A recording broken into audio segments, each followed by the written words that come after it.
Hi நண்பர்களே, அனைவருக்கும் வணக்கம். நான் ஒரு சந்தோஷமான ஒரு நியூஸ் உங்களுக்கு சொல்கிறதுக்கு தான் இந்த வீடியோ போடுறேன். போன வீடியோவில் நான் சொல்லியிருந்தது, வீடு வந்து என்னோட கேரளாவில் இருக்கிற வீடு வந்து அம்மா வீடு. அம்மா எனக்கு வந்து எழுதி கொடுக்கணும் அப்படின்னு சொல்லிட்டு இருந்தது. அதுக்கிடையில எல்லாம் கொஞ்சம் பிரச்சனை போயிட்டு இருந்தது. எங்கள் அண்ணன் அண்ணி இவங்களெல்லாம் கொஞ்சம் பிரச்சனை பண்ணிட்டு இருந்தது. ஆனால் அம்மா என்ன சொல்கிறாங்க, வீடு வந்து இவ்வளோ தான் காசு செலவு பண்ணி வீடு வந்து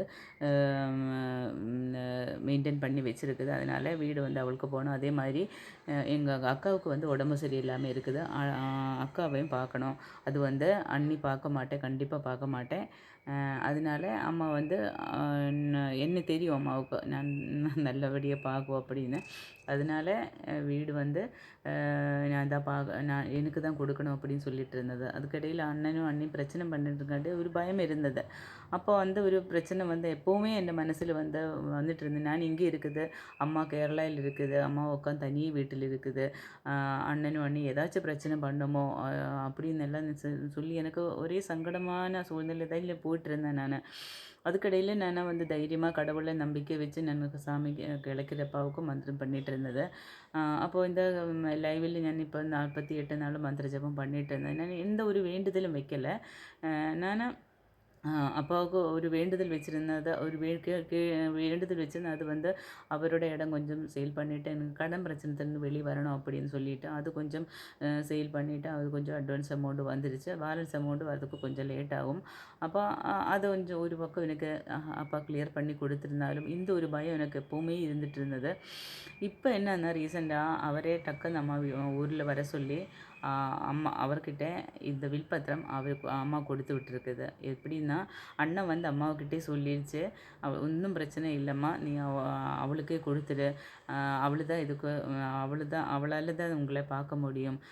எப்படின்னா அண்ணி கண்ட்ரோலில் தான் அண்ணன் இருக்குது. ஆனால் அண்ணனுக்கு செய்துக்கெல்லாம் மனசு இருக்குது. ஆனால் அண்ணி கண்ட்ரோல் அந்த மாதிரி ஒரு சுச்சுவேஷனுக்காண்டி அண்ணனுக்கு வந்து ஒன்றும் பண்ண முடியாத நிலைமை அது எனக்கு தெரியும். எனக்கும் அம்மாவுக்கும் எல்லாம் தெரியும் அந்த ஒரு சுச்சுவேஷன், அண்ணனுடைய அந்த ஒரு சூழ்நிலை. அதனால எங்களுக்கு வந்து அண்ணனுக்கு மேலே எல்லாம் கோபம் கிடையாது. ஆனாலும் அந்த சுச்சுவேஷனில் அந்த வீடு அவங்களுக்கு போகும்போது கண்டிப்பாக எங்கள் அம்மாவும் எங்கள் அக்கா மெயினாக வெளியில் போக வேண்டியது இருக்கும். அதெல்லாம் நினச்சி எனக்கு வருத்தம் இருந்தது. ஆனால் அதுவும் முடிச்சு கொடுத்துட்டுன்னு சொல்லிட்டு நான் என்னோடய கேளுக்கிறப்பா விட்டு கேட்டதே கிடையாது. என்னால் முடிஞ்ச உயிரோடு இருக்கிற வரைக்கும் என் அம்மாவையும் அக்காவையும் நான் பார்த்துக்குவேன் அப்படின்னு சொல்லிட்டு ஹஸ்பண்டும் எனக்கு துணையாக தான் இருந்தது.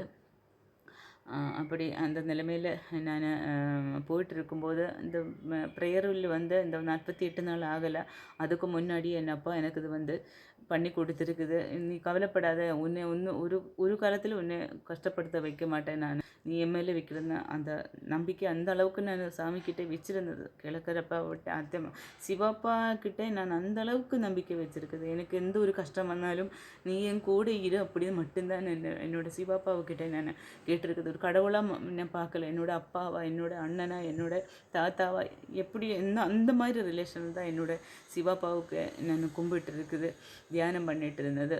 அதுக்கிடையில் வசுகையா மூலம் எனக்கு வந்து இது கேளுக்கு சித்தரோட மந்திரம் கிடச்சிது. அப்போ நிறைய பேர் நினச்சிருக்கும், இந்த சித்தர்களை எல்லாம் கும்பிட்டா என்ன கிடைக்கும், பணம் கொடுக்குமா, வீடு கொடுக்குமா, காசு கொடுக்குமான்னு எல்லாம் கேட்குறவங்கக்கிட்ட எனக்கு இந்த ஒரு ப்ரூஃப் எனக்கு சொல்லணும். அதனால தான் நான் இந்த வீடியோ போடுறேன் நண்பர்களே. எதிர்பார்க்காம இல்லை, எனக்கு இந்த ஒரு நல்ல விஷயம் நடக்கும்போது அது கண்டிப்பாக எனக்கு வந்து கடவுள் கொடுத்த ஒரு கிஃப்டாக தான் நினைக்கிறேன். எந்த ஒரு எதிர்பார்ப்பும் இல்லாமல் தான் நாம் சாமியை கும்பிடணும். சாமிக்கு மேலே அன்பு வைக்கணும். ஒரு பொருள் வாங்கி கொடுத்தா அதை வச்சு சாமியோட அழகு பார்க்குறதுக்கு தான் நம்ம அது கொடுக்க வேணும். அந்த மாதிரி இதெல்லாம் இருந்தால் இல்லைன்னா நீ எனக்கு ஒரு காரியம் வேணும், எனக்கு ஒரு காரியம் செஞ்சு கொடு, பிரச்சனத்தில் தானே வெளியில் கொண்டு வான்னு சொல்லிட்டு சாமிக்கிட்ட எந்த ஒரு கான்டாக்டும் பேசக்கூடாது. அந்த மாதிரி சாமி கும்பிடவும் கூடாது நண்பர்களே. அதுதான் ഞാൻ இந்த வீடியோவில் சொல்ல வரேன். എല്ലാവരും നമ്പിക്കയോടെ ഇരുങ്ങ. എല്ലാവരുടെ വേണ്ടുതലുകളും കണ്ടിപ്പാக சாமி நடத்தி கொடுப்பாங்க. வீடில்லாதவர்களுக்கு வீடு கிடைக்கும், வேலை இல்லாதவங்களுக்கு வேலை கிடைக்கும், கல்யாணம் ஆகாதவங்களுக்கு கல்யாணம் ஆகும், குழந்தை இல்லாதவங்களுக்கு குழந்தை கிடைக்கும். இந்த மாதிரி எல்லாம் நல்ல நல்ல விஷயங்கள் எல்லாம் உங்களோட வாழ்க்கையில் வரட்டும். நானும் ப்ரேயர் பண்ணுறேன் உங்களுக்காக.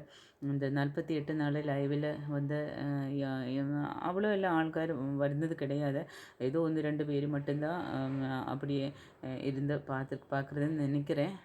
அதை ஒராளாவது வந்து பார்த்தா அது சந்தோஷம் எனக்கு. இல்லாமல் எனக்கு வந்து நீங்கள் வந்து லைவில் இருந்துட்டு எனக்கு வந்து காசு சம்பாதிக்கணும் அந்த மாதிரியெல்லாம் நான் நினைக்கல. அப்படி நினச்சா நான் இந்த மாதிரி வீடியோஸ் எல்லாம் எனக்கு போட வேண்ட தேவையில்லை நண்பர்களே. கர்ம வினைகள் அனுபவிக்கிறதுக்கு தான் நம்ம மனிதரை இந்த பூமியில் பிறந்திருக்குது. அப்போ நம்ம வருந்த இன்பங்களையும் துன்பங்களையும் எல்லாம் ஃபேஸ் பண்ணி கடவுள் நம்பிக்கையோடு இருந்த உண்மையான பக்தியை கடவுள்கிட்ட கொடுத்து நேர்மையாயிட்டு இருந்தால் போதும் நண்பர்களே. நம்ம மனிதன் தப்பு பண்ணாதவங்கள் இல்லை, தப்பு பண்ணும். அந்த தப்பு நம்ம ஒரு ஜஸ்ட்டு தப்பு பண்ணாலும் அந்த தப்பினை உணர்ந்து அதிலிருந்து வெளியில் வந்து நல்லபடியாக இருந்தால் மட்டும் போதும் நண்பர்களே. எல்லாருடையும் வேண்டுதல்களும் நடக்கட்டும். நானும் ப்ரேயர் பண்ணுறேன். ஹாப்பியாக இருங்க, நம்பிக்கையோடு இருங்கள். நன்றி, வணக்கம், வாழ்க வளமுடன்.